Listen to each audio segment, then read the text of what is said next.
ladies and gentlemen and ladies, and you may not be either one of those, but either way, you're watching NFC Beast, episode 9 of season 4, and we got some things to talk about today, right?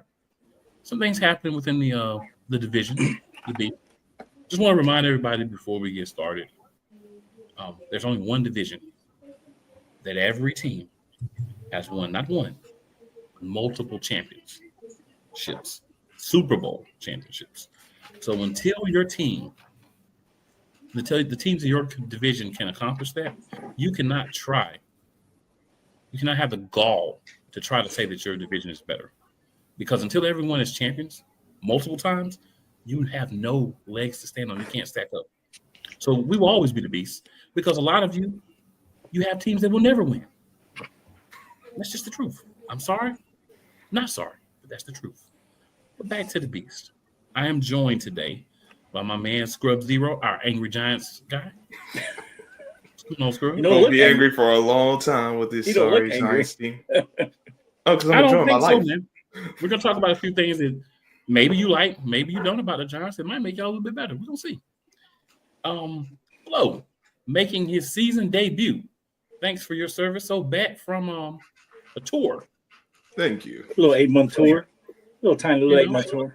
Thank you. Yeah, gotta represent defend the country. So thank you for that, sir. Happy late. I did post, but happy late Veterans Day. Yeah, I get them mixed up in my mind. Yeah, Veterans Day. So no problem. And my cousin from another auntie. Couch coach, what's going on, sir? Yes, sir. I'm here, man. Despite the 5-game losing streak, man, I'm here. Week in, week out. You know what, man? It's rough because, like, when you look at the teams, you see that there's been some opportunities for everyone to have won more games than they have. You know what I'm saying? There's been some games where, like, we played the Giants. The Giants smacked us the first time. We weren't going to win that game. Because we came out feeling like, we're just going to do whatever. They're just going to lay down for us, and they didn't. But a lot of the games that all the teams have lost have been games that could have won. For instance, Denver. We all were up on Denver to play Denver so far and let them come back. Those are games that we should have won. There's no excuse to be up by teams double digits and let them come back and beat you. So that's a thing that, it just happened. They're going to probably end up going undefeated against the NFC East this year, and they're going to brag about that for 10 years. But that's okay because the closest they're going to get to a Super Bowl is bragging about defeating the NFC Beast. Good job for them. But, a little vitriol. I know some Broncos fans that like to stay in my inbox reminding us that they won a game. And I'm like, hey, that's great, man. I'm so happy that you guys won a game. It's wonderful. If you know my guy, Hot Take Jake, he's a Broncos fan. He loves. Yeah, some of the Broncos fans have been cool. They're just like, yeah, we won. He loves the fact that they beat us every time. Yeah, some guys just take it too far. That's okay because I don't think Dak's beat him one time.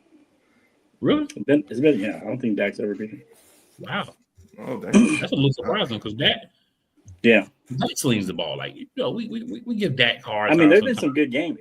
I think it goes back to that day, that Romo game when it was Peyton and Romo and it was like 40, 51, 48. It goes back to that around that time. Wow. That's like we haven't beat him since then. Well, see, that's what happens when you have your Dallas guy on. You have a chance to learn a little bit of Dallas trivia because we're not going to ever look it up. So we see Dallas, and we're like,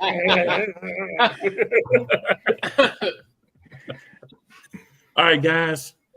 Oh man, it's time to get into it. So, where would you guys like to start? Y'all want to start with some of the news and stuff, or y'all just want to get into last week and then we'll do the news? What you guys want to get going here? Let's get to the games first so we can get to the news after. Yeah. Yes, we can get to the games. All right, we'll get to the games. The games that happened, right? All right, give me 1 minute here, guys. Yeah, there's still certain teams and players we looking for some of these games, but that's not here nor there right now. Week 10.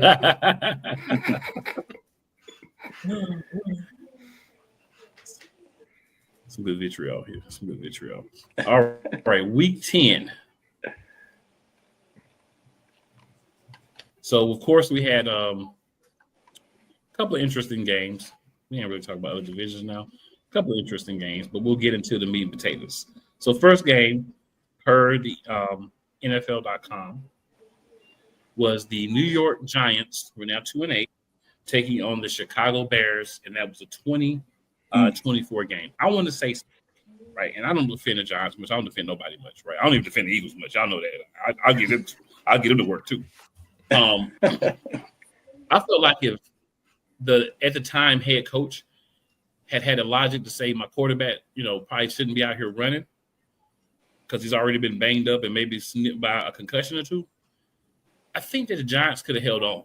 And I think that the main reason, there's obviously other things. I'm not saying, that one thing was different. There's a guarantee. But I feel like if you keep darting that game, you give yourself a better chance than you ever do with Russell Wilson at this point in his career. Now, Russell Wilson, and I call him Russell now because he's no longer Russell. In my mind, he's Russell Wilson now. And I feel like he's just the guy that's at the end. He hung around a little bit too long. And, I don't blame you. If somebody's willing to pay me, I'm going to hang around and get a paycheck. But did he still get paid from Denver? Yeah, so this year's last year. Probably.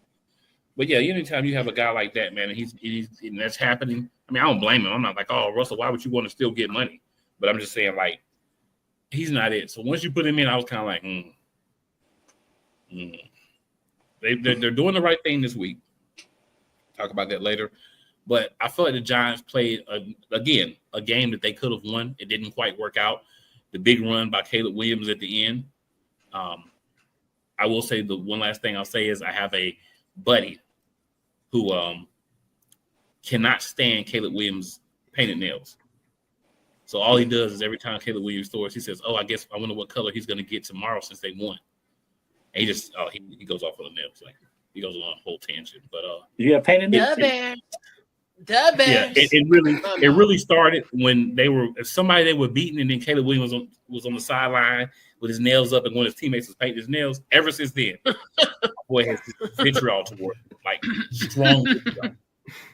But yeah, I think the Giants had a good chance, but I'll give the Bears a tiny bit of props for making a big play when all the momentum was gone because Russell Wilson was back in the game. We know what happens when Russell is quarterback for anybody now.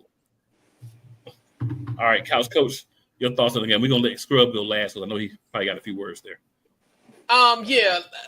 So many missed opportunities. Almost pretty much the game was almost like a microcosm of the Giants season where they had that lead in the fourth quarter and essentially didn't capitalize in the fourth quarter. And it's just another one where it's like, man, if we could put some of these wins together, we could really be in contention in the NFC. So,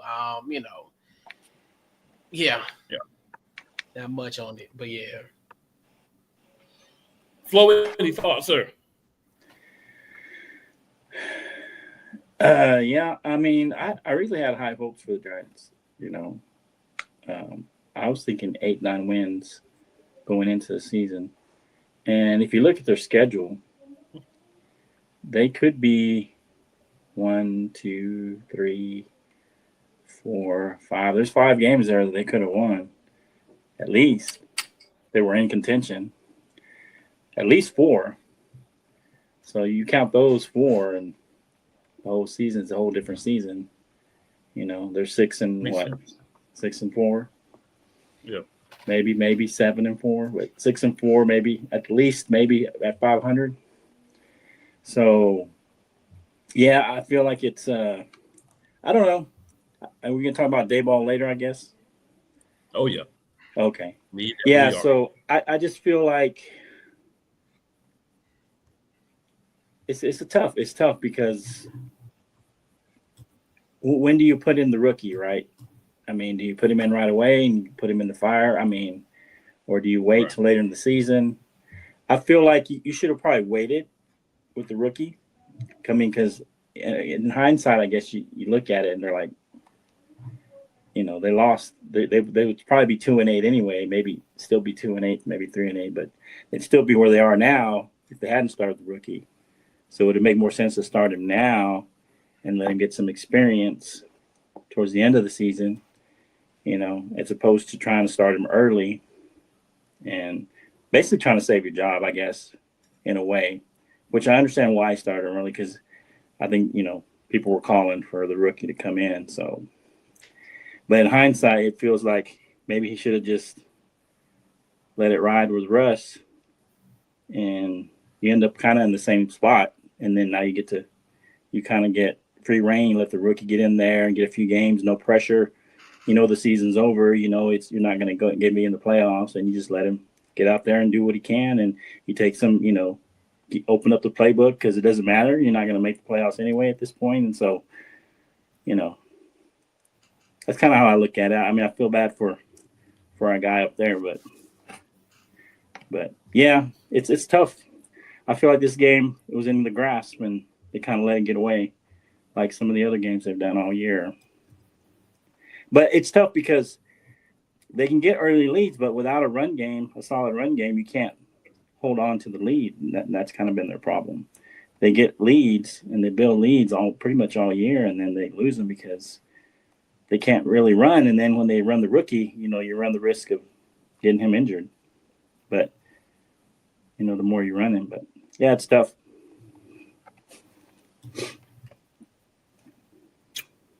All right, Scrub, all you. First, I want to give credit to the Bears. This is nothing new for the Bears. They've kind of been a fourth quarter team all year when you look at the games they've won. So, they came through again in the fourth quarter. Listen, say what you want about Caleb Williams, but he has improved from year one to year two. Like, by little or a lot, you do see a difference in him.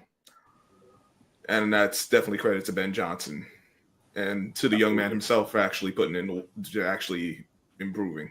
Now to the Giants. Here we go again. Another blown fourth quarter lead. I personally thought we would have had a better chance with the rookie had he not gotten injured. The thing with Russ is that all season, like, you see the plays that, like, yes, Russ has his limitations. He's not the same guy he used to be. I think he would have best been suited on a team he would have had to go on a team like Indianapolis. Yeah, it would have had to be a team that has an offensive line and a run game already. Because think about it, his best year in Seattle, he had a run game. They were above average receivers, and they had a strong run game. The thing with the Giants is they don't run the ball. They don't commit to the run. They don't come up and create a race to run the ball. And this has been an issue with not just the Giants, but most of the National Football League. Amen, brother. But it's tough when you lose Scatterboo, you lose Neighbors. you lose you lose guys, players. But you still have Tyrone Tracy. All right, he's not Scatterboo, but you can still run the ball with him. These offense coordinators come in touted as geniuses as the next guy, but what if they? But a lot of them are just riding fame of successful quarterbacks. They're just. We're gonna be honest. Let's just call it what it is. Brian Daboll was a product of Josh Allen's success. I think he helped Josh Allen. Oh, I'm not saying he didn't help Josh Allen. I would love to have Brian Daboll as my offensive coordinator. No. But you have a Me too. you guys have quarterbacks. You guys have established quarterbacks. That's the thing. Yeah, we do. That's true. But look, as a head coach, I mean, at some point, you can't keep blowing leads, man. You can't keep coming up with these sorry game plans. It's tough though. It's not all on him because the players ain't hold up on their end either. Yeah. There's a lot of guys who disappointed on this thing on team. The defense once again came up short. The offensive line has been up and down. I don't even like it's been such a mixed bag. I don't even know what to think of them anymore. I don't know if I don't think they're as bad as they were before, but they're clearly not where they need to be. Right. But I don't know exactly who they really are, aside from the inconsistent munch outside of Andrew Thomas. Yeah, one guy can't do it. You need at least three, I know. You need at least three guys. On the line, really. Yeah. And then obviously the receivers with Malik Neighbors down, the only reliable guy has been Wanda Robinson, and he's a slot receiver. so there's only so much you're getting out of him. Now we did have a Darius Slayton sighting for what, like that helps every once in a while. Right? but It's like, oh yeah, he's there. Yeah, he's there. He is. Either he's there making a play or he's there dropping the dang on ball. And you're like, man, I didn't want him on the team. That's true. All this to say, the Giants, this roster, it is this combination of talent is not here. The head coach, Daboll, who did get the boot, and we'll talk more about that shortly. He didn't get the job done. Russ, they didn't call plays for him to be successful, and then listen, and yeah, Russ, he's fallen off. But what's the one thing? What's the one thing that builds that? The one thing that any player will take if they got it, they play above what their level, above their projected level, and if they don't, they play below it. Confidence. Russ ain't got no confidence. You can see it out there. He ain't got no confidence, and they got no confidence in him.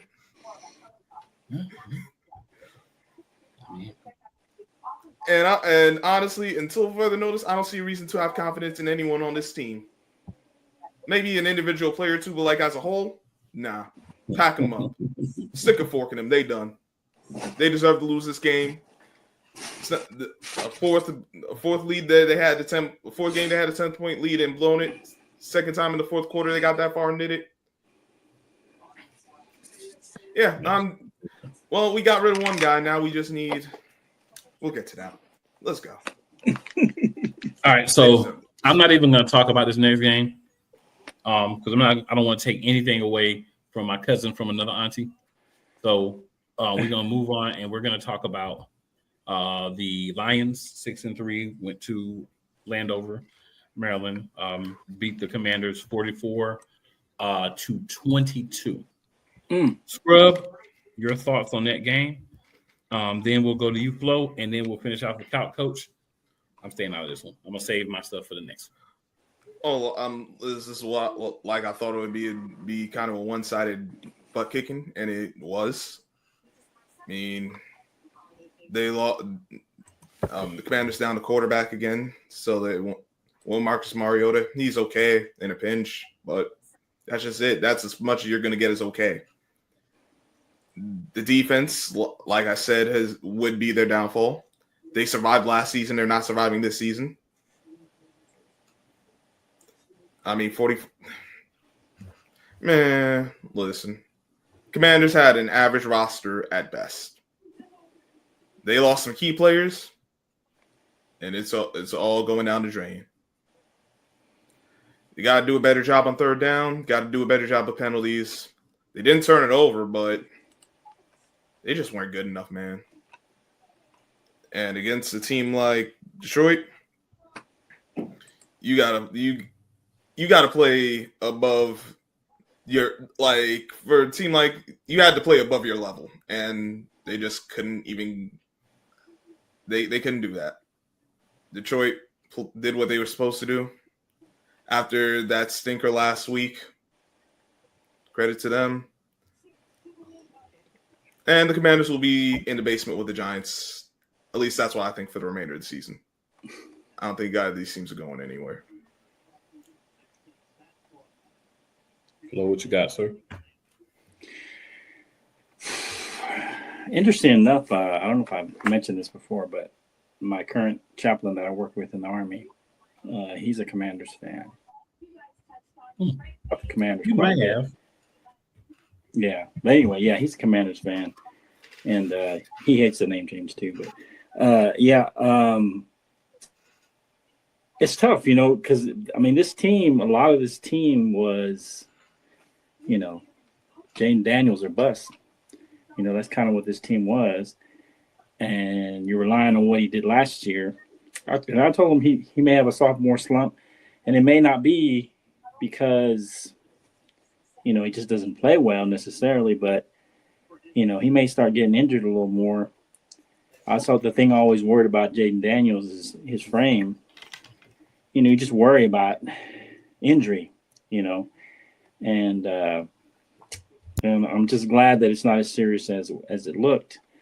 But as far as the game, Marcus Mariota can win you a few games, but I think Commanders are one of the oldest teams in the NFL, and it's kind of showing you got a lot of injuries. You got a lot of guys who can't pass muster anymore because of the age. You get this part of the season, no matter how well prepared you are, the older you are, the harder it gets.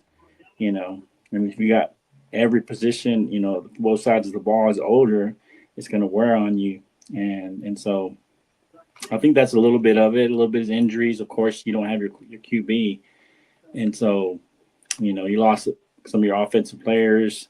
Terry hasn't been healthy all year. And so this just kind of shows, what's kind of been their issue is that they haven't been able to be consistent on offense. And their defense has kind of been like ours, it just gives up a lot of points, gives up a lot of yards, and, has trouble stopping, other teams. And so that's kind of been a microcosm of the whole season is this game, minus their quarterback, who's been injured. But I think they score a little more points maybe, but I think the result may be the same because, you're giving up 44. So. Yeah, it's tough. It's tough. It's the first time I feel bad for the Giants and the Commanders. Just because I know how it is. You get injuries and all this stuff goes. Your quarterback is injured. You don't like your coach or whatever. But yeah, it's just it's a tough year for both teams and for the Commanders. Couch coach is all you, sir.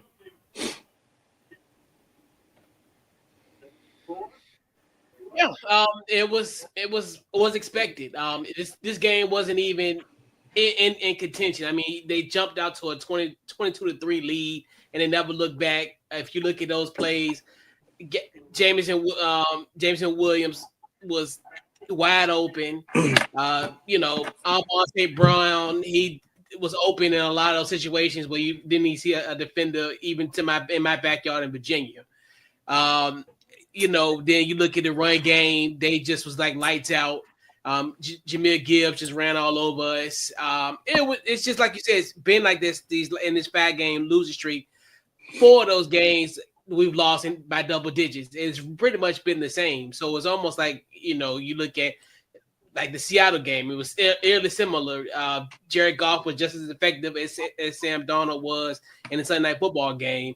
And like you said, and I know I don't want to use injuries as an excuse, but I'm telling you, everybody and their mama is injured on this Washington Commanders team.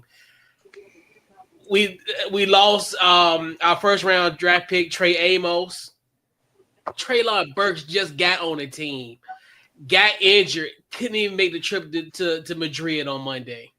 It's crazy. It's so crazy. We literally have a laundry list of guys that are injured on this team, and like defensively, we can't do anything. And that's where it's kind of where it's to a point where will we win another game? And Scrub, you talk about the basement.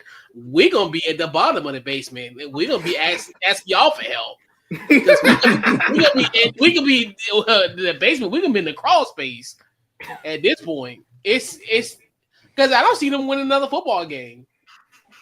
I thought Sunday was going to be possible. But they got weapons. Got Miami coming. Right. That's what I'm saying. But they got weapons. They got Waddle. They got Antoine. They got guys that can gash us. So I was like, they got playmakers. And we know we've had quarterbacks playing with clean pockets. So Tua Tagovailoa might look like Tua of old. I mean, those guys pretty much had clean pockets. So, like I said, that was the only chance I think of us winning a football game. And, like I said, we got New York coming up. But they're a different team. They're a different team than when we played them on the first week of the season. They're not playing Russell Wilson. Hell, Jameis Winston might gash us. At this point, I ain't talking. He might give you a couple too.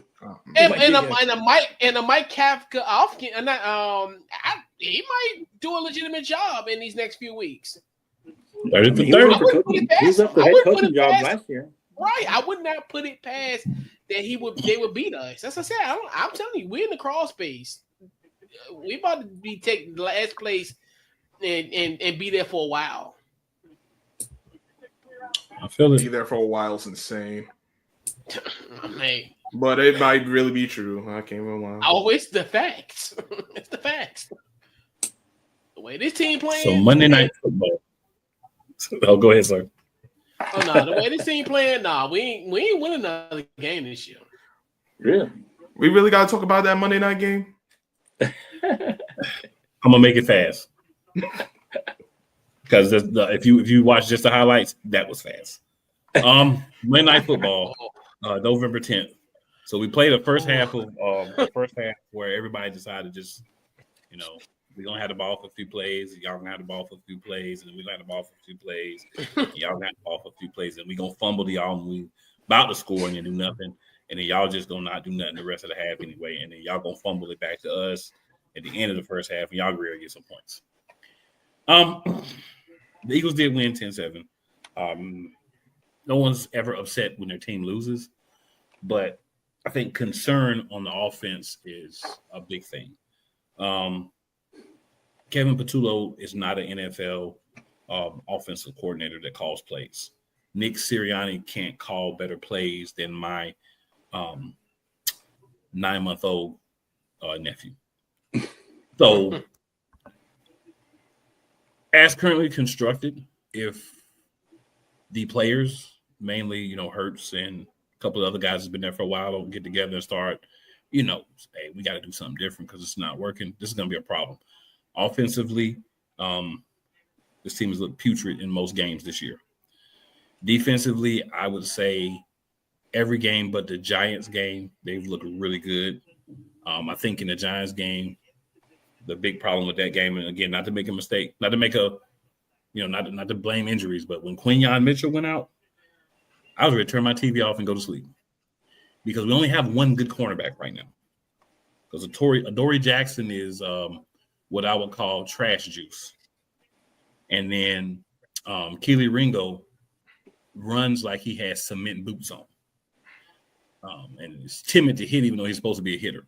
So when those were the two guys that were playing cornerback for us against the Giants in that first game, I was like, bro, there's nobody to stop anybody. And you can see it on the field. So, but with everyone healthy and back, I think the Eagles' defense is a top 5 defense. Problem is you have two sides of the ball. And this offense, I don't think there's anybody on the staff that can call plays, to be honest with you. And I'm a little disappointed in the general manager for allowing him to call the guy. And this is what I want people to understand here. This is the guy, Kevin Patullo, who he overlooked and went with someone else last time he was doing an internal candidate. So he wasn't good enough 2 years ago. He hasn't called any plays in the 2 years, but now all of a sudden he's good enough to be the OC. And you clearly see he's no better than Brian Johnson. And we may be insulting Brian Johnson because this is pretty bad. We saw last year these same players. We didn't lose any top wide receiver. We don't have a different quarterback. We didn't lose any linemen. Well, we lost one, but he was replaced. And it just doesn't look good. And Nick Sirianni, you got to do some soul searching and you got to figure something out, bro. You need to go find someone to come in and be a consultant that can actually call plays. Because what we have now, this does not look good. I mean, we could win just because of how good we could be defensively.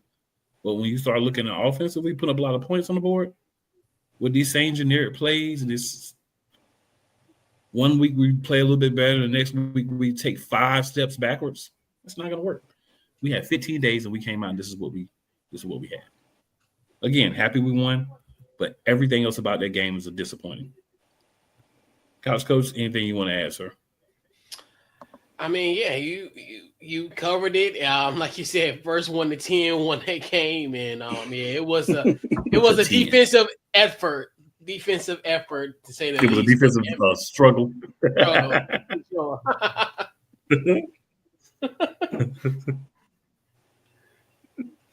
A lot of struggling. Anything you want to add, Big Flo?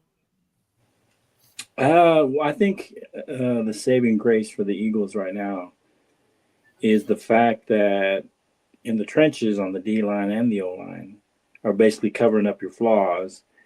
You know, the D line's covering up for your secondary, you know, and the O line's covering up for the play calling. I'm guessing is, you know, you get a couple, all you need is a couple of plays and, you know, you score just enough points. And so I think the trenches right now is covering up the flaws in the other part, the other side, both sides of the ball. That's the way I kind of see it. Okay, any argument from me on that, sir? What you got, Scrub? Both defenses played well. The offenses were offensive. Very offensive. Seriously, they were. They were very true. I saw the same problem for both sides. Like, bro, like all y'all had to do was run the dang on ball. Y'all would y'all ran the ball, boy. Y'all would have helped. You would have gotten it done. Same for Green Bay. I'm like, hey, how we get through one half of football?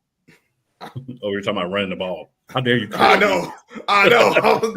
That's blue light bad word right there. I was like, how are you guys? And that's why I said it's a problem in the National Football League. Like, bro, all you got to do is utilize your run. Both teams got play action quarterbacks. I'm just gonna call it what it is. Jalen Hurts and Jordan Love are play action quarterbacks. Jalen Hurts works well when y'all run the ball and then you run play action off it. Get him in the rhythm. Because when he in rhythm off of that, who's stopping y'all? No one. Yeah, when you get in rhythm, yo. But your offensive staff got an allergic reaction to actually doing something that makes sense. Shout out to listen that. But I gotta give Harry credit for getting Jalen Phillips because y'all didn't need an edge guy. He came in. He definitely helped out a lot in that game. We'll see if he continues on at the very least for one game. He was an asset, and not a liability, because we know the two corners. The aforementioned Adoree Jackson, who I've had no use for him for years. Now you see it firsthand. And Keely Ringo, I'm seeing that. I'm like, hey. I've never seen someone run so slow. Play outside corner. I've never seen it. I don't understand. Neither do I, but I mean, you got a practice squad, at least get you a little more speed. You can move up. I would personally do it because it can't be any worse at this point. Might as well try it out. I mean, you could go to Pittsburgh's practice squad right now and get a cornerback. Stop playing. For real. Pretty much. But they're not going to do that. Go to Seattle, man. Get to one of their practice. The only other thing I'm going to say is right now. I've heard the comments I heard the whole thing with AJ. Like, listen, AJ Brown, right? Y'all, like, the offense, y'all ain't good enough. I understand what you're saying. I may not agree with how he went about it, but he's frustrated because y'all ain't getting it done on offense. And from what I heard from him, he's like, this is not going to get y'all to where y'all need to get to, which is the Super Bowl. Defense playing well, offense got to pick it up because at some point that defense they're going to have a game where they can't hold up. And with offense playing like it is, if that happens in the postseason, you're going home. So Nick Sirianni and company pick it up. Find a way. They got a good test coming up. See if they can. Yeah, sure. Detroit, yeah. Offense. Because Detroit's going to score a little bit. Yeah, Flo. They may not score 44, but they're going to score a little bit. Do y'all have any thoughts on AJ Brown's comments? I kind of agree with what Scrub said. Pretty much, I agree that as far as the offense does need to pick it up, but the message, the delivery of the message is something that needed to be internal. It shouldn't be something that should have been in the media because, the media runs everything. And they already kind of ran with that narrative with the book situation. Now it's like a continuation of it. So it's kind of one of the things where it's like you're feeding this story and you're making it kind of, making it bigger than what it is. But like you said, it's going to get to a point where, because you're going to have the Detroits of the world. You're going to have the Seattles. you're gonna have those offensive juggernaut type of teams that you're playing, and you're not gonna hold them to 7 points. And like to Scrub's point, where if you can have a situation like Green Bay, but you may not even get to face Green Bay. You might have to play one of these teams in the opening round, and you could be eliminated. So it's just one of the things where it's like, yes, you match up well with the Packers because they're kind of almost similar in the same ilk, but when you deal with an offensive juggernaut teams, especially in the NFC, it could be a problem. And like you said, Flo, where you got a huge test in Detroit this week, so it's going to be a good litmus test to kind of see how this team will go against a high-powered offense as Detroit has. Any thoughts, Flo? I agree with AJ Brown. If you got him on your fantasy team, you might as well bench him. you might as well put him on the bench or trade him. I'll say this, and technically, AJ Brown said, "Don't put him on the bench. Drop me." AJ Brown said, "Drop me." He did say drop. Yeah, he said, "Don't." Yeah. No, he said, "Drop me." But I would put him on the bench because you never know. I don't draft AJ Brown. I will only draft Devontae Smith, and the reason is he's the number 2, so he's going to get opportunities. But I don't ever draft AJ Brown because I watch my players, and I know over the course of a year, AJ Brown might have 5 or 6 games where you like, yes, AJ Brown, AJ mother loving Brown. The mother, it's going to be 7 or 8 games where you're going to be like, yeah. There's going to be a couple that's going to be in the middle. So far this year, we've got one AJ. But is that AJ Brown or is that, like you said, the play call in Jalen Hurts? We're going to get to that. Okay. Get to that. AJ mother loving Brown, like one game and then one of the okay games. Everything else has been. But a lot of it is targets, right? Everybody says, "Oh, AJ Brown." Like, so I saw an Eagles fan saw his post the other day, and I started to get on there and just really go in. But I was like, I'm turning over a new leaf. I'm calming myself down. I'm being more zen, so I'm not going to allow this stuff to get me upset anymore. It's not worth it. But my issue is you're not doing things to help him get over. You know that he's being focused on. The reason why Devontae Smith is getting off more is because the focus is more on AJ. It always is. So in order to combat that, you have to do things like rub routes, run him in crossing routes where the other guy has to take a step around another wide receiver, different things to just give him a little bit of space. Because you give AJ just a tad bit of space, he's going to make plays. Can he make plays down the field? Absolutely. But the quarterback has to have time. The quarterback has to see the route. And then the quarterback has to be able to deliver the ball there. So that doesn't always match up. But there are opportunities where he should be seen, where he has a step or he can make a play, and he's not always getting the opportunities. Saquon Barkley is getting frustrated as well. You know why Saquon Barkley is getting frustrated? Because he was a 2,000-yard rusher last year. And look at his stats this year. And again, I didn't expect him to be similar to that. I said on here, if he can get about 12 to 1,400, that'd be about my ceiling for him this year because I knew defenses were going to focus on him. You're not going to sit there and let this Philadelphia Eagles team just run all over you all game like people did last year. So you expect those things, but then you counter with AJ, with Devontae, with Dallas Goedert. I think that Jalen Hurts forgot how to run the ball. I think that he's being told not to run the ball. I feel like every year he runs early and then he stops, and I feel like he's being told not to run the ball. And I think that's affecting him. But my biggest issue with the offense is we have a quarterback who's a veteran who has his big money contract. You don't have to do what they say. You can tell them piss off and do what you want to do. And if it works, they're going to love it. And if it doesn't, it is what it is. And it's going to work sometime. What are they going to do? Oh, Jalen, you didn't run the play we wanted. I'm going to sit you down. No, he's not going to do that because he doesn't have the demeanor of that. He's going to make the plays. He's going to make the main thing, and he's going to execute. And if something's wrong, he's going to take the blame for it. I don't give a monkey's you know what about you taking blame. How about you start changing more of those plays? How about you audible? How about you take more control of the offense? Because your coordinator can't do it. Your head coach can't do it. So if you don't do more, this is going to be ugly unless something changes. But I agree with you. It's just like you said, he's not that kind of guy. So I don't think he did it. He did it one time. He did it against the Rams in the second half. We need more of that. You show me you can do it now. So even though I don't feel like you're the type of guy, you show me you can do it now. So man the fudge up. Put on your big boy drawers. You know what I'm saying? Mm-hmm. And let's get it.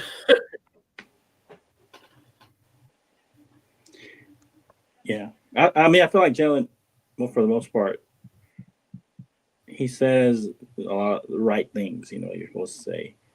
Mhm. And he does it the right way for the most part, you know, as far as the way he goes about his business, you know, on the football field and, you know, in the media.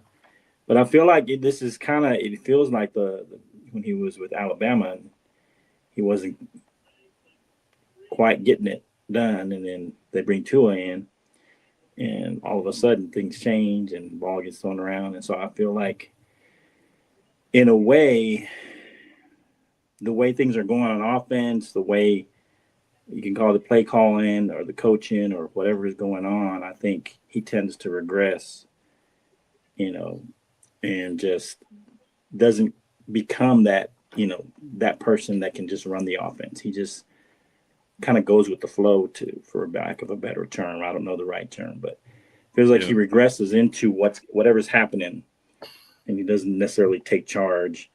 I mean, he'll say the right things and do those things, but when things start kind of going sideways, I feel like he just kind of goes with the flow and just puts his head down and just keeps going, as opposed to taking charge of whatever's going on, changing things up, like you said. Yeah. So, Flo, unfortunately, some very sad news from the Dallas Cowboys. And I want to say, I'm going to let Flo talk about it because it's his team, but I want to say, as a fan of another team who hates the Dallas Cowboys, this is not something to celebrate. This is not something to make fun of or smile about. This is something to, you know, understand the severity of, and mental illness, you know, mental health, people needing help. It's important. And also, this is a time of year, and I say this every year because I'm someone that, you know, suffers from depression myself. This is the time of year, and it never goes away. This is the time of year where people who struggle need friends to check on them, family members to check on them, and those type of things, right? Some people are stronger than others, but this is the year, the time of year. You know, you start to get into the holiday season, Thanksgiving, Christmas. This is when you see a lot of people harming themselves and doing things that you wouldn't want them to do because their mind state just gets so thrown off. So check on people and don't applaud when this happens. Don't think it's funny. Don't laugh about it. This is serious. This is real life. Like, you can not like a team, but you've got to understand there's a person behind it.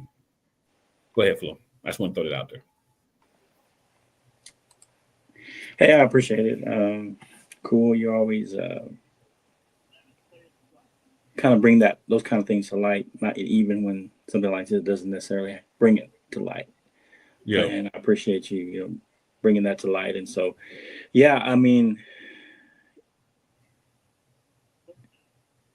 it was devastating for a lot of people because, you know, he'd only been there a couple of years, but he was a likable guy. He'd been in commercials with Dak, and, you know, he seemed, you know, that's why you always, you just never know. And I feel like I've been through enough of these that I kind of know, not necessarily the signs, but, you know, unfortunately, my brother-in-law suffered, you know, was you know, he was suicidal as well, and he committed suicide as well. And so, and he was a likable guy, man. He liked to make people laugh. And so a lot of times, you know, we look at Robin Williams. I mean, it just because a guy's smiling on the outside doesn't necessarily mean everything's okay. And so a lot of times it's hard. And so to reach people when you don't know where they're at.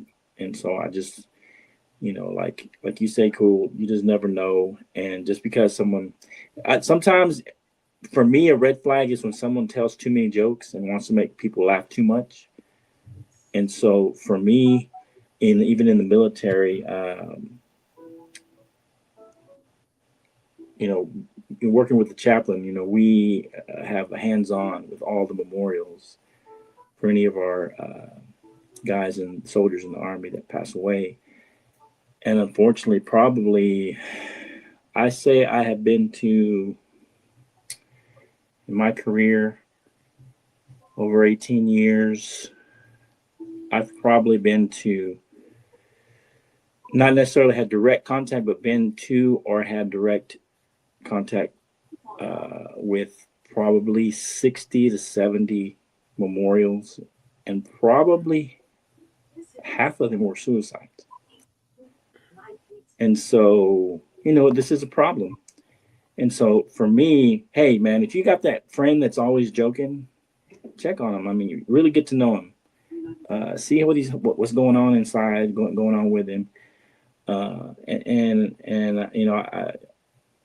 I've seen too many of them. And so in the military, especially, and then so this one kind of hits home because, the suicides it's just an epidemic at times. And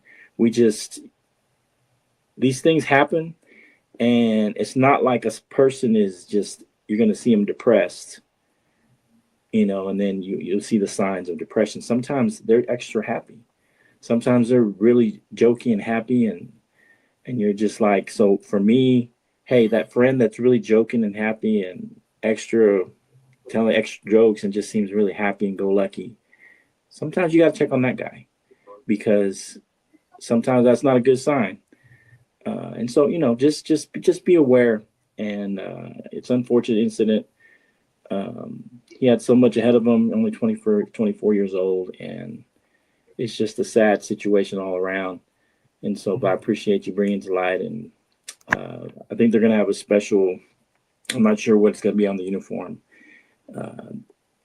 I heard I don't know if it's just his number or some kind of special the rest of the season on their uniform, remembering their fallen player. And so, yeah, it's tough. And so, just like I said, hey, check on those guys that you don't think or look like they may be suicidal. Check on them. Yeah, I appreciate it. That's a good point, man. That's a good point. Scrub or couch coach, y'all want to add anything to that?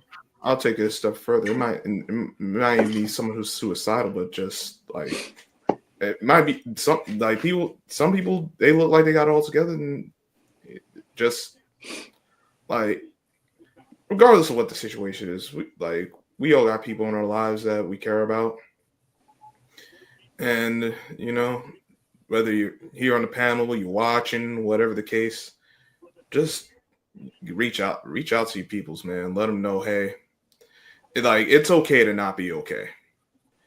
It ain't got it ain't got to be me or but have someone you could just talk to if you got a vent, if you just need to talk, just have a conversation, just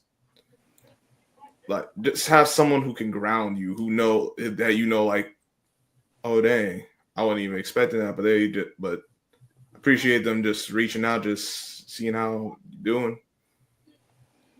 Because I mean, listen, life is short, man.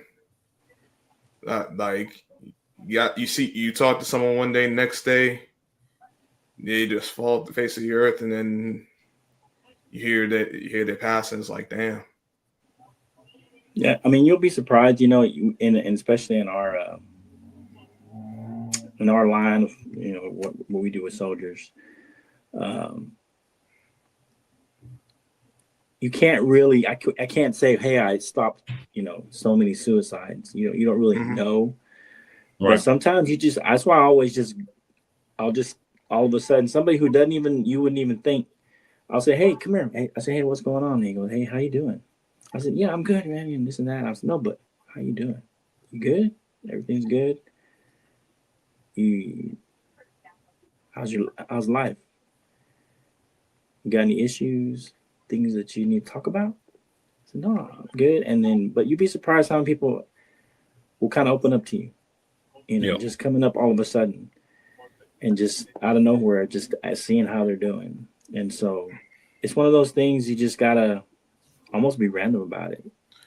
When you at least think about it and just come up to the guy, one of your friends, that you talk to, and just all of a sudden, hey, and just pull them aside, so that way it's not something that's public Yeah. and just talk to them. And Heck, just you see. could- And sometimes it's nothing, and they're good, and everything's good, and you just move on with your day. But sometimes they'll open up and they'll tell you what's going on.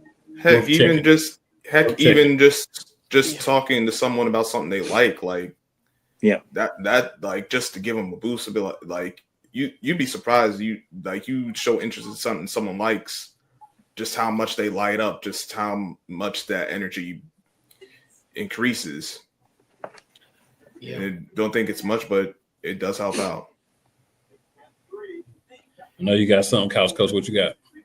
Yeah, and like just pretty much to echo the sentiments of everyone, like you said, it's like we talked about this on my show, and it's like you said, it just comes out of nowhere. You like in people's perception, you're like, okay, he had this, this amazing block punt for a touchdown on Monday night, and then essentially 40 hours later, he's gone. And it's one of those things, like you say, it's like, and that's another kind of telltale signs, the highs and the lows of situations. Like you just never know. And like you said, and one of those things too, where you just look at it where, yes, we all, it's all about building a community. And like what Flo said, as far as just randomly talking to somebody, because probably what ended up happening why that person was vulnerable, because it probably was the first time. So you when you talk to that person, that probably was you probably was the only person that talked to him that whole entire day.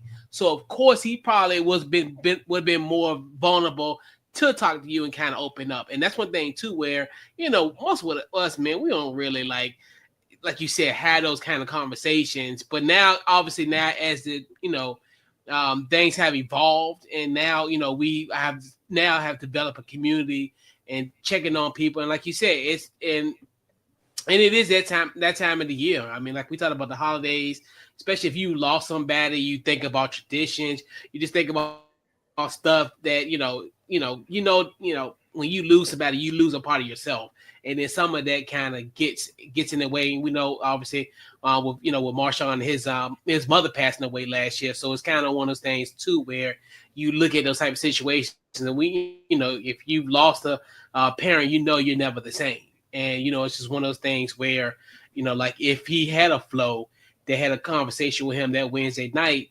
It could have been that way. I know like he sent and I think another thing too that adds another layer of tragedy is that his girlfriend was expecting his child. I think that got me this week. I mean, it just really man, you just think to yourself, this is another and a child gonna come into this world not knowing their father. And I think that is just so heartbreaking. And that's another thing too, where it's, you think to yourself, you don't even know your father, and just the fact that it's just heartbreaking. And I do give the we always kind of joke and talk about Jerry, but I'm gonna tell you one thing: I don't care what nobody say. Jerry look out for his people. I don't care. You can say anything negative about Jerry, but Jerry will always look out for his people. And I commend them what they're doing with Marshawn's girlfriend and having this fun together and make sure that the girlfriend and the child will always be taken care of and they'll be a part of Cowboys family. So kudos to the organization and kudos to Jerry for sure. And let me just say, I mean, who knows what he was going through? I mean, you just, like I said, you never know. And sometimes and it's almost, we have a sergeant majors in the Army say, I want 0 suicides this year. And it's just impossible. You just can't stop everybody. It's just impossible. As much as you want to, as much as you try, as much as you, with this guy, you just don't know what was going on. And then Right. what really triggered this is that, he fled from police. Right. And so if someone's in a certain state of mind and now he flees the police, he's a star, people are going to find out. He knows people are going to find out. And then he starts catastrophizing in his brain. And all of a sudden, there's no way out, And so that's what happens. And there's a trigger. And if somebody may have been able to talk to him prior to this, what was going on in his life, maybe they could have helped him. So when this event happened with the police, he wouldn't just snowball it into something that it wasn't, right? Because that's kind of what triggered it, is that he probably he left the police, and it was on chase, and he got away. But at the same time, he knows they probably got his license plate, something. So you start going down that trail, and then your mind starts going, and then you just start everything. My career is over, my life's over. I might as well be dead. And then it's just like, it just starts snowballing. And so, it's just one of those things. You just try as much as you can and do your best to reach out to those people, and to people you don't even think are feeling that way. But don't blame yourself, because you can't stop everybody. You just can't. It's impossible. But do what you can. Yeah. Do what you can. Absolutely. And to build that community, like you said, Flo, like where if he was in that predicament, we're just going to use you as an example. Mm-hmm. If he had you as a resource to say, hey, man, I'm jammed up. I need somebody with a level head to talk to me about the situation, because I'm freaking out. Right. Like, I'm in dire straits at this point. But if he had like a calming voice, he had someone to say, hey, it's going to be okay. It's all going to work out. It's all going to be figured out. Just surrender, and we'll take care of it after that. So and that's it's a permanent solution to a temporary problem most of the time. Right. That's how people, and that's what happens. Yeah. What happens is you get triggered, right? So once you have a trigger, you're not thinking normally anymore. Mm-hmm. You're not in your normal mind state. You're now outside of like your normal mind state. So, like Flo said, in his situation with running from the police, there's already that. You got a lot of men out here dealing with previously having families and divorces, or spouses away. Maybe they're in the military, you're not. Like myself, both parents are gone. So you have a lot of people dealing with a lot of things that are triggers, but it's how you are able to handle things, once you're triggered. And that's the problem. A lot of these guys, the male community, especially the community for, African-American men, there's not a lot of support for go get therapy, right? Go find things to help you work through when you go in those times. I got therapy, okay? Because I ain't gonna be thinking crazy. You know what I'm saying? So I wouldn't have got therapy. So it helps you, because when you feel yourself getting to a certain place, you can be like, all right, these are the tools I have to kind of help me in these situations. But a lot of people don't do that because they don't feel like that's the right thing to do as a male. So I encourage you, if you see this or somebody who's going through things, just talk to them about talking to a professional and getting some help, because you can learn techniques and different things to do to help you when you see yourself going into those situations. Because these are not things that he would have done, or a lot of these people would do if they were in their normal mind. They get triggered and then you go to a different place. That's the best way I can describe it. Real difficult topic there, guys. So I thank y'all for y'all's input. I think, it needs to be talked about. You never know, we might reach one person, help one person. If we help one person, I feel like we've done something. We did a service, Brian Daboll was ceremoniously handed his pink slip. This is about as close as you get to what happened to Herm Edwards when they just walked down to the field and gave him the pink slip. It's about as close as you get to that. I'm gonna say getting the young quarterback constantly in situations where he's in the blue tent, where he's been evaluated for concussions. Do you think the organization is going to allow you to be the guy to help him come along, and you can't even keep him in the game healthy? So he was going to get fired. It just so happened that I think that was the last straw. Couch coat and Flo, and then we'll finish off with Scrub. Y'all thoughts on Brian Daboll and him no longer being employed by the New York Football Giants? Yeah.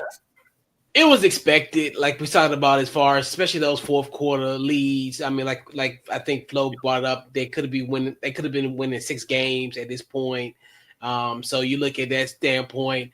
Like you said, the whole situation with the Jackson Dart kind of experiment in a sense, and like put him in positions for him to fail, and then the whole thing about him pretty much trying to yank him out the blue tent like a few weeks ago. And just a lot of little crazy little antics been going on. And like we knew this was going to end up happening.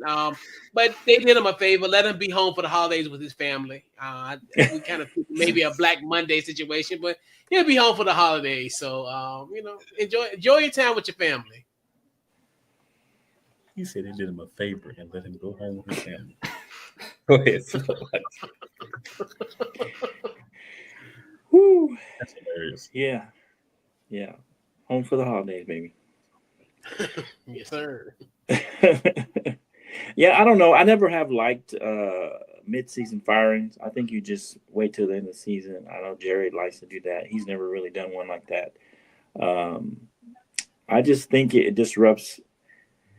I think you do it maybe if you think you have a chance, but if things are going sideways, you just let him finish the season. Daboll was sold on Dart. He was one of the few guys sold on him as a quarterback, and so I think that disrupts Dart's development because I think Daboll is a QB, a little bit of a QB whisperer, and I know he ran him maybe a little too much, but sometimes Dart took off on his own, and some of them were designed, but not all of them. And so a lot of that is just being a rookie quarterback. You see things that aren't there and you take off, before you need to. And sometimes, so that's just part of his development. And Daboll, I still think I think he'll get hired pretty quickly. I think this was just a bad situation. I think this was just one of those things. 1 year Daniel Jones got injured, and then I think Saquon was injured 1 year, and it's just he never could quite get the offensive line. And sometimes with a head coach, it's just situation. It doesn't work out, and I think he couldn't quite get the offensive line right. Whether he was just not hiring the right coaches, not drafting the right guys, not putting in the right pieces. Ultimately, he's the head coach, so he's going to get the blame. But sometimes, if you don't get the right staff together, that bodes bad for you as well. And so, I feel bad. I think you just fire the guy at the end of the season. Most of the time, when a mid-season firing happens, it's because they kind of already got a guy in mind. I don't think the Giants have a particular guy in mind necessarily. I don't think that was the case, but I just think it disrupts the team too much. Disrupts, especially a rookie quarterback. I think you let him play it out and then just fire him at the end of the season and move on that way. I think that's much better, but you knew it was coming. So, it's just one of those situations that there's nothing Daboll could have done. Even if he won out the rest of the year, he's not going to save his job. I don't think so. You just let him finish the season, and then you got the whole offseason to worry about it. You move on. You let him move on, and you go from there. But I've never really liked these mid-season firings. Scrub. Listen, key card don't work no more. Key card don't work no more. When I heard the news, I was actually asleep when the news broke. I woke up, everyone was blowing up my phone. I'm like, dang, what happened? Oh, he got the boot. Holy snap. I'm like, all right. Because, listen, Daboll's had, you have the situation with going into medical tent. Remember, there was also the situation with him and Wink Martindale a few years ago. And that had gotten kind of ugly. Yep. Right. Like that wasn't pretty thing. Defense hadn't gotten any better. And at the end of last year, like I forget if it was someone had to get talked down from firing him and Joe Shane. I think it was Steve Tisch who had to get talked down. And I think you fired Joe Shane. If you're gonna fire him, fire Joe Shane. I agree with. See, that's the thing I'm upset about. Why did you hold on to Joe Shane and he gets to lead the search for the head coach, but you fired Daboll? I'm like, bro, like this roster is better about it. They've done both. If I remember correctly, wasn't there edict like they were saying like y'all get to the playoffs with both of y'all gone? Things don't improve. Like people got to go. Yeah, the record hasn't improved. The roster, like John Barron, the same as said, like he thinks they got a good nucleus of talent. I beg to disagree. I think here's the thing: they drafted some players on paper. It looked good, like it looked good at the time, but ain't none of these guys. But few of these guys have developed outside of since they gotten here. Listen, Kayvon Thibodeau is a solid player, but he hasn't lived up to being the number 5 overall player. Evan Neal hadn't worked out due to a combination of injuries and lack of performance. He's come up way short than being the number 7 overall. But to be pick. fair, some of these are the draft is always hit and miss. It's like 60% maybe you hit. I understand that. I'm not saying I that part I get. It's just that the Giants were counting on a lot of these players that they drafted high to produce for them. Yeah, and they're not. The high picks since this regime's come in that's produced for him. Well, I know Robinson, which a lot of people felt was a reach. Malik Neighbors, who right now is hurt. We know he's legit, but he's been hurt. Because Deonte Banks, after his rookie year, which was a mixed bag, but it's like, all right, you had something. Last season and this season, he ain't giving you nothing. He's downright unplayable, in my opinion. Like, you can't play him. You go out there, something bad always happen with him out there. That's not good. They drafted no, they didn't. No, the last regime drafted Cordell Flott. He been out, but like you counted on a lot of these guys and they haven't worked out. John Michael Schmidt, 2nd round pick. Like he hasn't given you what you needed. Like at what point do you say the heck, like the GM ain't getting these players? All right, you got Scadaboo, you got Tyrone Tracy. Those were good later round picks. Micah McFadden's been solid. But, I mean, if your best picks are late round picks, like if those are your best that's players. Good, though. No, it's good they're developing. But, like, if I only got one first round player and my second and third round, the other first round players ain't giving me what I need. My second and third round guys ain't giving me what I need. What are we doing here? Like, why? How you still got a job as the GM?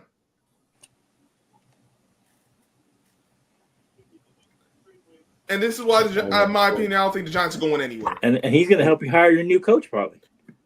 That's what they said he's going to do. And I'm like, how? Why? Yeah, just get rid of both. He'll hire. Just fresh start. Yeah. And you see, this is kind of the situation we got into with the last quarterback in Daniel Jones.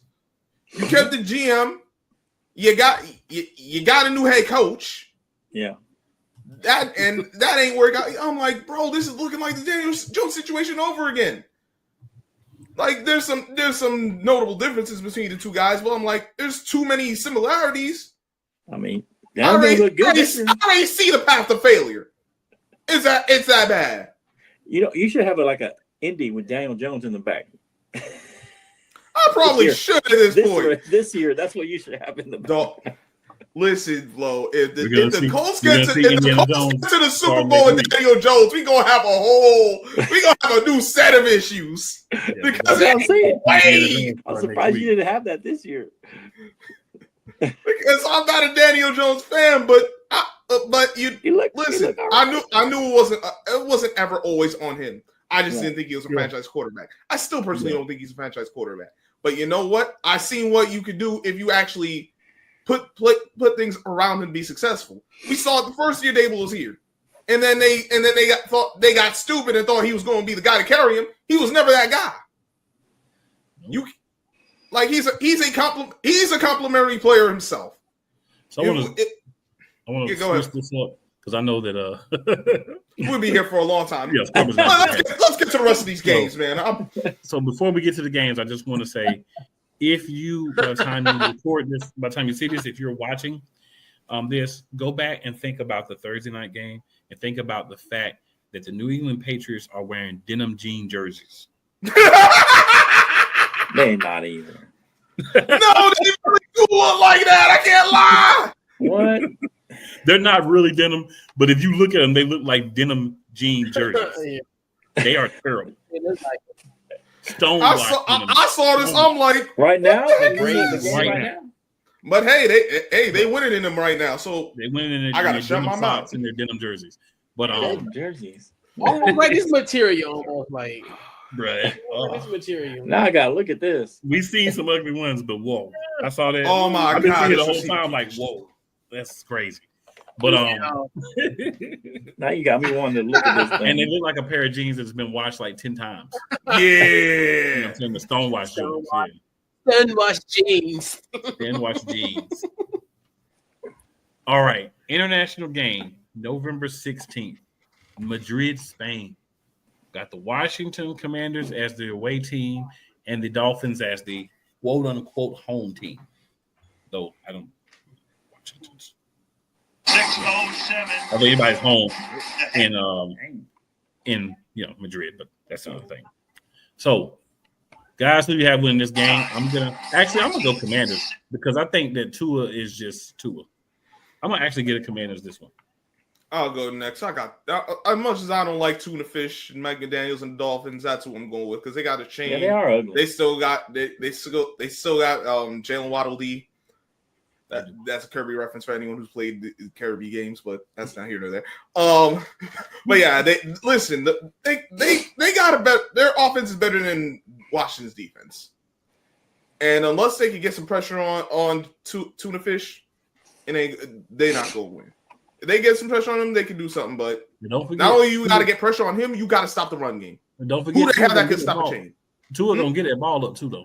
Tua gonna get. He'll give it up, but like he'll give you 2 turnovers. I agree, but who on that defense going to stop Devontae? And that's why I got the flippers. I mean the Dolphins. Anything is possible. Anything is possible. I got the flippers. Flo, you got. Is Daniel starting? No. No. He ain't making the trip. He ain't making the trip. He ain't making the It's trip. got to be at least 2 more weeks before they would let him play. They evaluate, Okay. after the bye week. Yeah, okay. after the bye. I think this is a winnable game for Mariota. I think it is a winnable game. I think this is one of those games Mariota could go out there and have some fun, use his legs a little bit. Because the Dolphins, I mean, they're all right on defense, but they ain't nothing special. So, plus this is a neutral site. Yeah, it's not really. You're not playing in Miami. You're not playing in Washington. So sometimes that bodes well for you. Just changing the scenery. I think the only problem is A-Chain. Man, I don't know if y'all can't stop the run. Y'all gonna be in trouble. So I think just sell out on the run and let Tua beat you. That's how I see. Don't let A-Chain get going. Don't let that run game get going.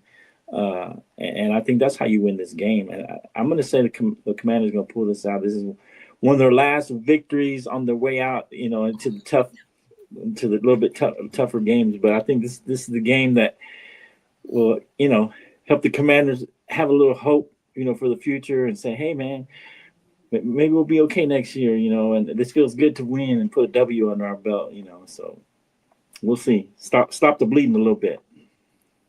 What you got, Coach? Well, there's 2 facts about me. I could be a little hyperbolic, and also I could be a hypocrite. I mentioned earlier that I don't think the Commanders going to win a game. Guess what? They're going to win Sunday morning. I don't give a damn. We're going to win. We're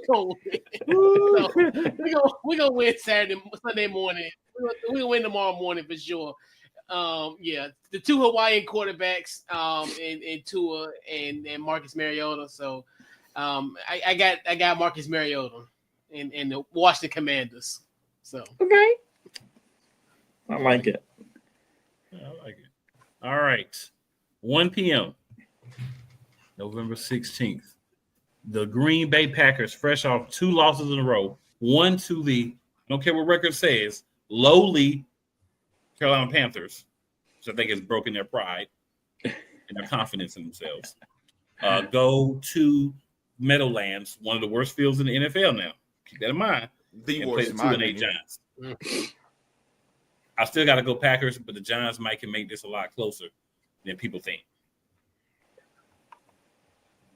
You going Giants?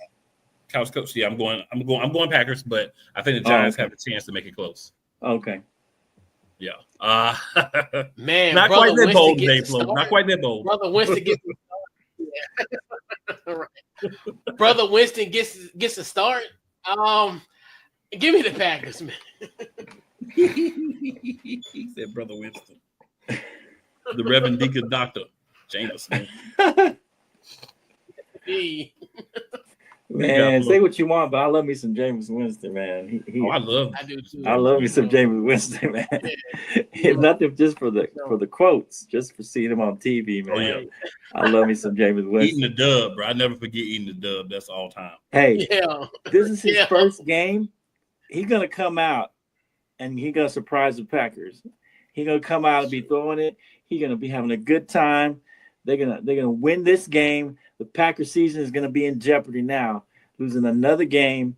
I think because I think they can get to Jordan Love. When you make him uncomfortable, you look at his statistics when he's under pressure, he doesn't perform well. And I think the Giants can get pressure on him. So I think he's gonna be tap dancing back there, not playing well, and James is gonna light him up. And they're going to get a little lead, and they're going to hang on to the lead. I think the Packers might come back and make it interesting. But I think James is going to get him a lead. He'll be having fun out there, high-fiving, acting crazy, smiling. And I think that he may not win another game this season, but I think he's going to win this one. Who you got, Scrub? There's the guy who be eating W's. Who's that?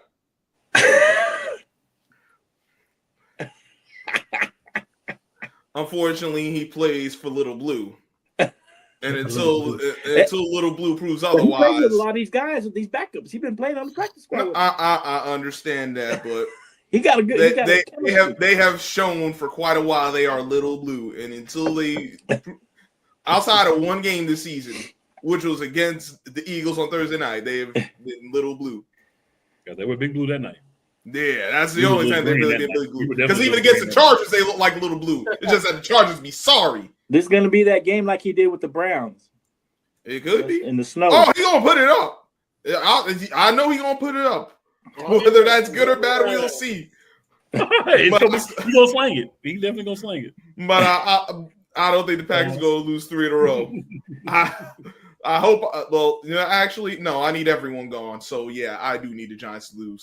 So no, I want this whole regime. This is gonna keep done. This game will keep the GM's job intact. Oh my God, no! Come on, Pack. Go, Pack, go! I got the Packers. Come on. All right, we got the 6-3 Detroit Lions traveling to Lincoln Financial Field, November 16th, 8:20 p.m. to play the Philadelphia Eagles. I will be calling that game, by the way. Y'all know who I'm picking. I think we know who I'm picking. It's going to be ugly. We're going to find a way to manufacture some points because I'm not worried about the defense. I'm worried about the offense, but we're going to find some kind of way.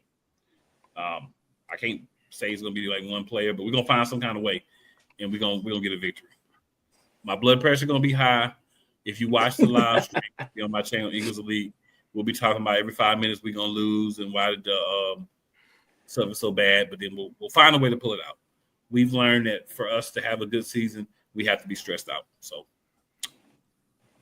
we're definitely stressed out as a fan base. I'm going to go Eagles, but it's going to be ugly and stressful. Man, listen. We'll go back around the other way. Scrub, go ahead. The Eagles need a win, but Eagles need 7 more wins. Yeah, they do, but I'm going with Sonic and Knuckles and the Goof. give me the Lions. Listen. I can see the Lions possibly losing this game because the biggest thing you need to do is get to Jared Goff, and you going to jack it up. Because after what we saw against Minnesota, oh my God, I ain't never seen. I seen Goff play bad. I ain't never seen him play that bad though. That was just an atrocity. But if everybody would pick the Eagles, I'd have been concerned. So I'm already relieved. Who you got, Flo? Don't be relieved until that final score is in your favor and that clock is 0. I don't know, man. I mean, so many times we get the Lions up for dead, and then they come back from the ashes. and they play pretty good on the road for the most part. And so I just think that they got to protect Jared Goff, and that's going to be tough against that D line that the Eagles have. Let's see. I feel like with the coach, what's the coach's name? Knee biting guy. Can't remember. Oh, Dan Campbell. Yeah, Dan Campbell. Sorry, taking over plays now supposedly For defensive, this might be a good thing because I think they might run the ball a little more, and I think they need to run the ball a little more against this team. And I think you might have a little bit of Jamar Gibbs coming up and having a good game, Montgomery having a good game. You have a 1-2 punch, and I think that's going to help them. And then the Eagles may have to throw the ball because they might be coming from behind, and I don't think that's their strength. And so, can they get some big plays through the air? Yeah, Jalen can get you a few big plays, but coming from behind, making Jalen throw the ball, I think that's the key to this game. And, holding on to the ball and running the ball. So I think that's what they're going to do. I feel like Jared Goff is, as long as he's protected, he's going to be all right, and as long as the run game's going. And I think that's what's going to really help them. I think that it's going to be an ugly game. I don't think it's going to be high scoring. I think it's going to be kind of ugly, grind-out game, and the Eagles will find a way to make it interesting. And it's not going to be a blowout by any case, but I think the Lions might pull this out by the skin of their teeth. Some kind of last-minute field goal. All right, Couch Coach, who you got? Yeah, man, I definitely think the Eagles are going to win this game. I'm just, obviously I'm still reeling off the loss on Sunday. All I got to say is Jalen Carter.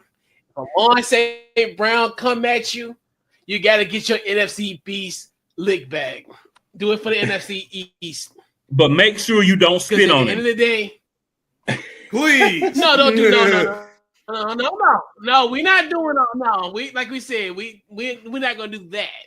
I'm just saying when you say get your lick, form of it. make sure you be specific with Jalen Carter. About that. No, make sure you're specific with it because he might that's be like, true. "Oh, I'm gonna spit on this lick." Let's preface it. No, we don't want any bodily fluids. We just want some. They got targeted Dory too, my man. No. They're definitely gonna target. Yeah, that's true. I just want. Yeah, so when he does the little wannabe these dances and stuff, yeah, and him trying to act like he don't do nothing on the slide, get his ass. That's all I gotta say. Just get his ass. Hey, at first I didn't see the first play. I don't know if he punched him, but you can't be like running your mouth and talking to people and then like just think it's gonna be over. You know what I'm saying?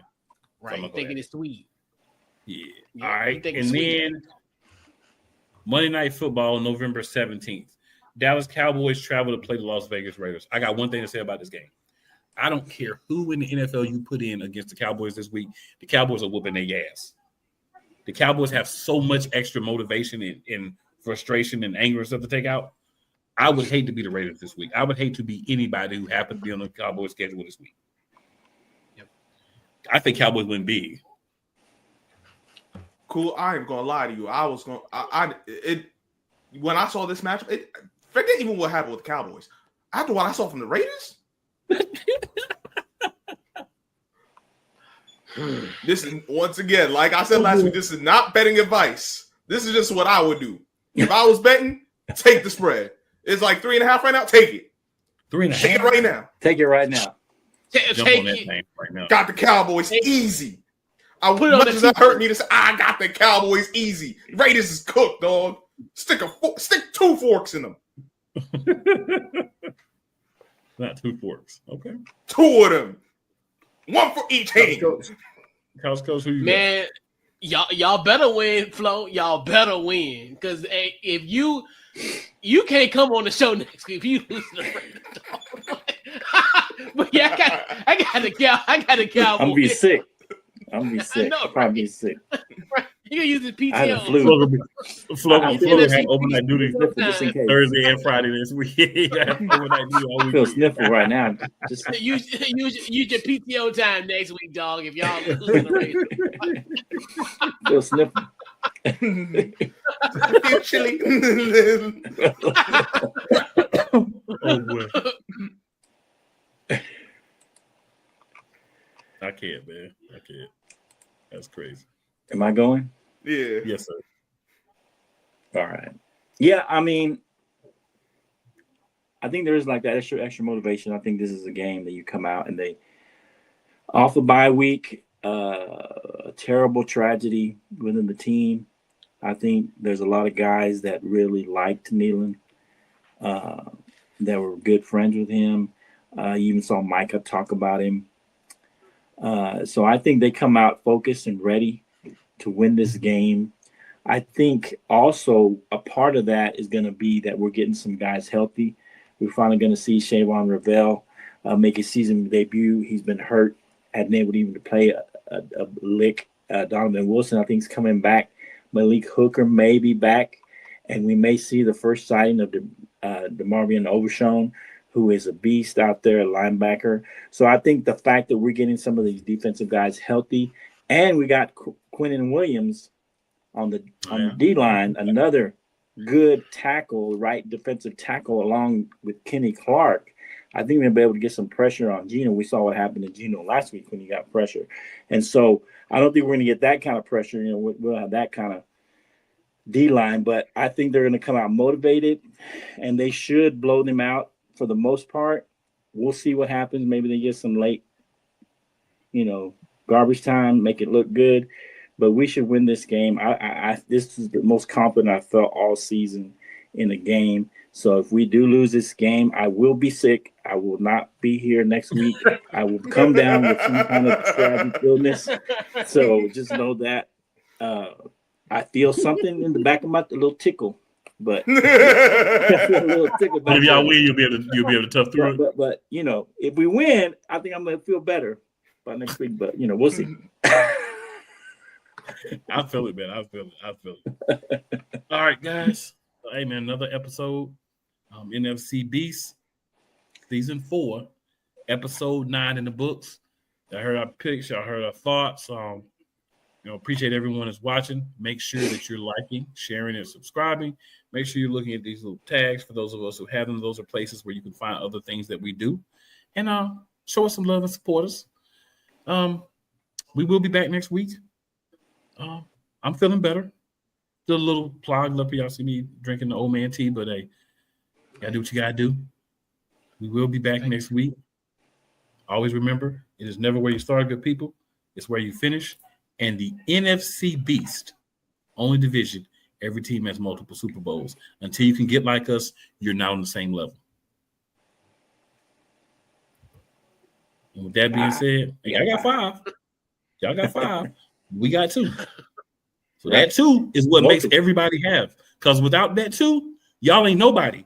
You just like a whole bunch of other clowns. But we have made it complete. So you're welcome. You're welcome. We made 8, I think. Peace. Good to be here.